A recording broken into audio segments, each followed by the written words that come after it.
morning. Ito na naman po si Onin the Explorer,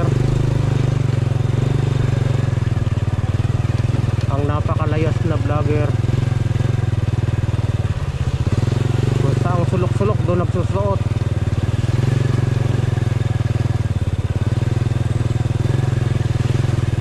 Hindi, binabalikan ko lang po mga ka-explorer yung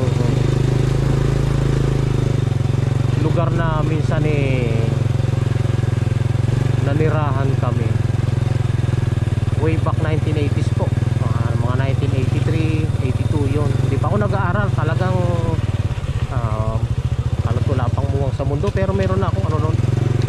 Dito kami nakatira dati, Kalamis Papo.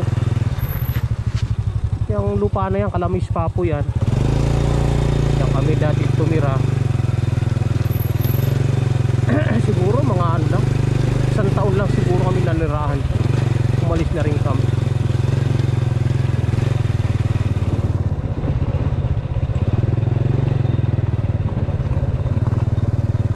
Galing tayo sa main road, ano? Dito sa main road sementado yung kalsada, may kuryente, mayroong tubig. Yung mga taga Hagunoy diyan sa may malapit sa Manila Bay na taon-taon nilulubog, kahit hindi tag-ulan nilulubog. Lipat kayo dito sa DRT kung meron kayong pera. Napakaluwang po ng lupa ng DRT para tirahan ng mga residents.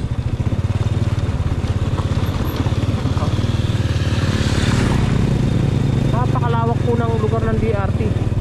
Hindi pa ho masyadong mahal ang lupa. Meron na rin po rito internet. Ang magiging problema lang dito hanap buhay. Medyo hirap sa hanap buhay dito Pero tirahan, maganda dito mong tumira. Kasi mataas na lugar, hindi lumulubog pagka tag-ulan.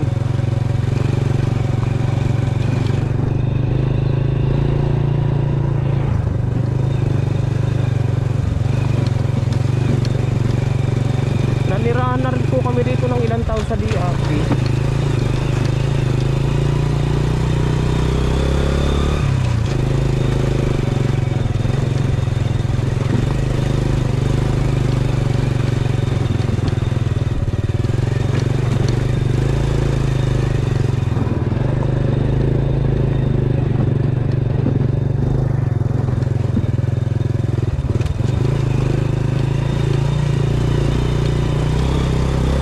Bayawak, hindi lang nakita ng camera. Kailang baka makita natin. Tumakbo dito sa baba Ay, tubig pala Kala hindi natin makikita, may tubig pala Pagdaan natin lumusong dito nandiyan sa ilalim yan. Ayun, may naipong tubig. Tag-ulan kasi kaya may tubig yan, pero pagka tag-araw walang tubig yan. Marami pang wild pala rito.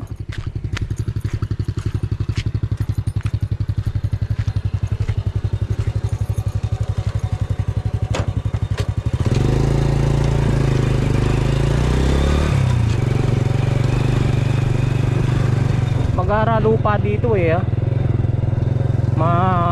maputi. Halo maputi tsaka kulay gatas yung iba.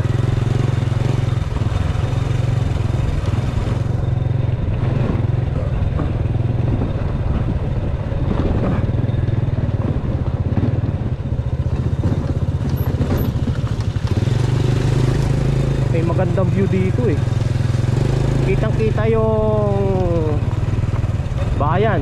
Ayun ayun yung ano na yun At saka yung sunset dito kitang kita. Sunset.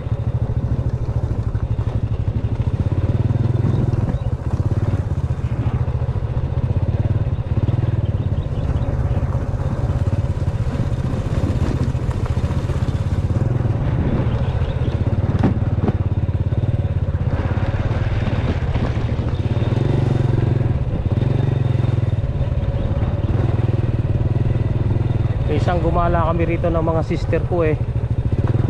Kitang kita yung sunset eh.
Dito sa banda na to eh, hindi pa ako nakakarating.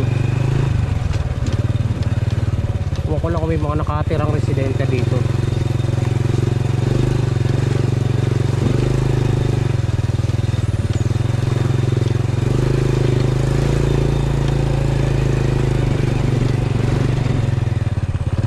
Ganda kalsada eh. Passable kahit kotse.